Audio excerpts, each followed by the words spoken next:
President নির্বাচনে নাক গলানোর সন্দেহে শাস্তি হিসেবে যুক্তরাষ্ট্রে অবস্থানরত ৩৫ জন রুশ কূটনীতিককে বহিষ্কার করা হয়েছে।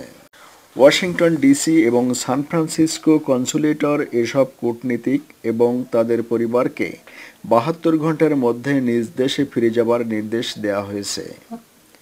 সেই সঙ্গে মেরিল্যান্ড এবং নিউ ইয়র্কে গোয়েন্দা তথ্য কেন্দ্র হিসেবে ব্যবহৃত হতো এমন ২টি রুশ কম্পাউন্ডও বন্ধ করে দেওয়া হবে বলে জানানো হয়েছে।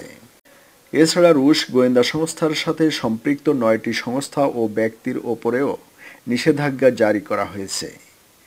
ধারণা করা হচ্ছে রাশিয়াও শীঘ্রই নিজ দেশ থেকে মার্কিন কূটনীতিকদের বহিষ্কার করে এর জবাব দেবে। সাম্প্রতিক সময়ে ডেমোক্রেটিক পার্টি এবং হিলারি ক্লিন্টনের নির্বাচনী প্রচারণা রুশ হ্যাকারদের কবলে পড়েছিল এমন অভিযোগের প্রেক্ষাপটে প্রেসিডেন্ট বারাক ওবামা রাশিয়ার বিরুদ্ধে ব্যবস্থা নেবার প্রতিশ্রুতি দিয়েছেন, যদিও রাশিয়া এসব অভিযোগ নাকচ করে দিয়েছে। মার্কিন অর্থ মন্ত্রণালয় জানিয়েছে, যুক্তরাষ্ট্রের নির্বাচন প্রক্রিয়াকে খেলো করার চেষ্টার জন্য যারা দায়ী এসব পদক্ষেপ তাদের জন্যই নেওয়া হয়েছে।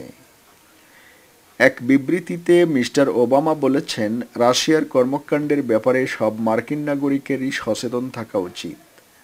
সেই সঙ্গে মার্কিন বিশেষজ্ঞদেরও রুশ সাইবার হামলার ঝুঁকি চিহ্নিত করা এবং তা থেকে রেহাই পাবার উপায় খোঁজার আহ্বান জানিয়েছেন।